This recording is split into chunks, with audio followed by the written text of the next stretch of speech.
Just think, all of this is yours. Forever. Come on and live the magic.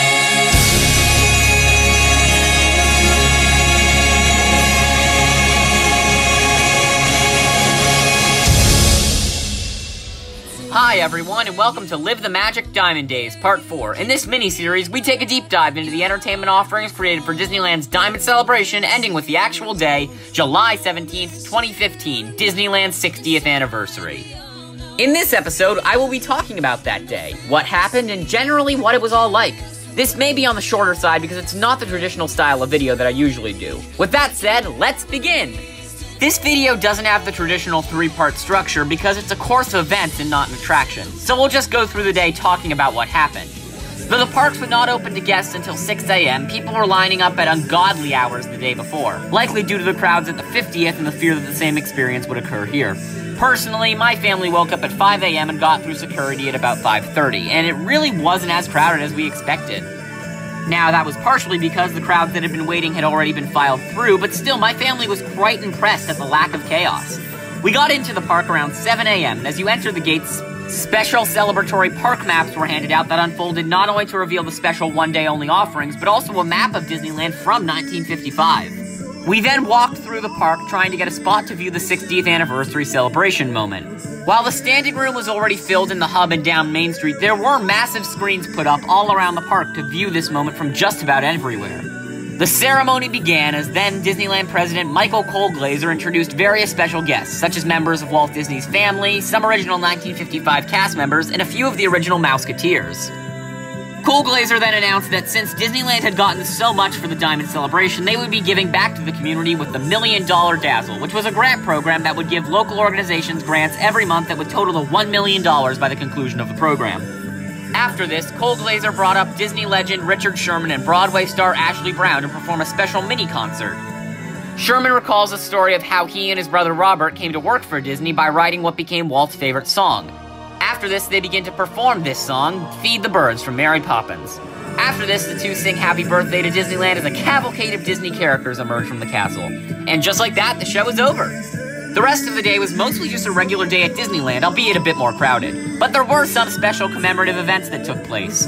Along with commemorative merchandise, some of which I was lucky enough to get, there were also some special one-day-only offerings. For one, Disney prepared 100,000 commemorative cupcakes that they began serving at noon. These cupcakes were absolutely delicious, and most interestingly, free. Yeah, you're never gonna see something like that come out of this company again. As the day kept moving forward, personally, I was just enjoying the park, trying to ride as many of the original attractions as possible, such as the Fantasyland dark rides and the Autopia. Also, throughout the day, various vintage photo ops appeared, and while many of them were only for one day, some stuck around not only through the end of the Diamond Celebration, but until 2017 in some cases. There were also some special dance parties around the park that really weren't anything other than just that, a dance party. More significantly, before the 4:30 showing of Mickey's Soundsational Parade, a special pre-parade was performed featuring several of the original 1955 cast members. At 4:45, inside the lobby of the Grand Californian Hotel and Spa, cast members once again sang Happy Birthday, as this was the exact 60th anniversary of Walt's dedication of the place. Well, not of the Grand Californian, that opened in 2001, but you get what I mean.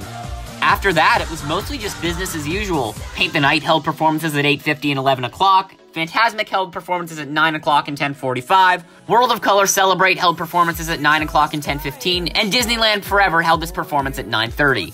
Personally, me and my family continued through the day fairly calmly. We rode rides, saw shows, got our merchandise, you get the idea.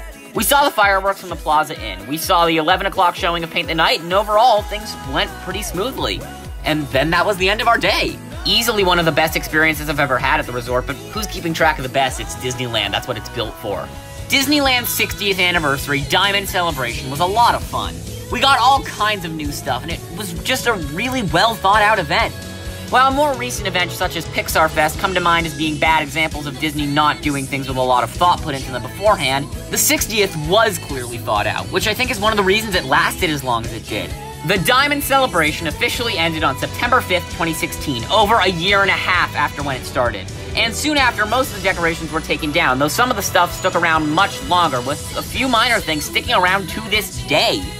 While the 60th was fun and I miss its festivities dearly, it stuck around for just the right amount of time. By September of 2016, things were getting to the point where they had been there long enough, and Disney knew this. But looking back, the 60th was a wonderful time. Management was making the right decisions, things were just super chill. I miss the 60th. It holds some of my favorite memories. That said, I am very excited to see what Disney is going to do going forward, and more importantly, to see if any of these shows are going to come back, because they're some of the best. So that's Disneyland's 60th anniversary Diamond Celebration, yet another example of why Disney is the best in their field. Happy birthday, Disneyland, and to many, many more. Just think, all of this is yours. Forever. Come on and live the magic.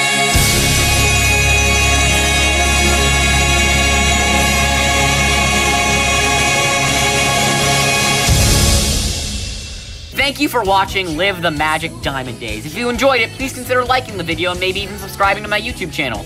Be sure to check out the other mini-series I created over the past few weeks, Remember the Magic Golden Celebration, a retrospective of Disneyland's 50th anniversary.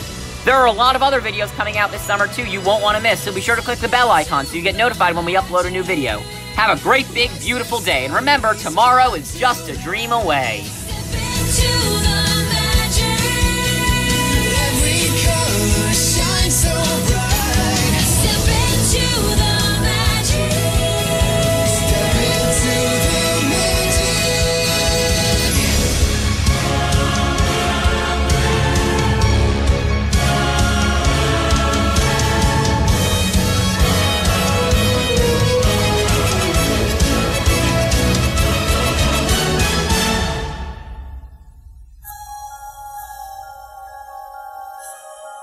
Just think, all of this is yours. Forever. Come on.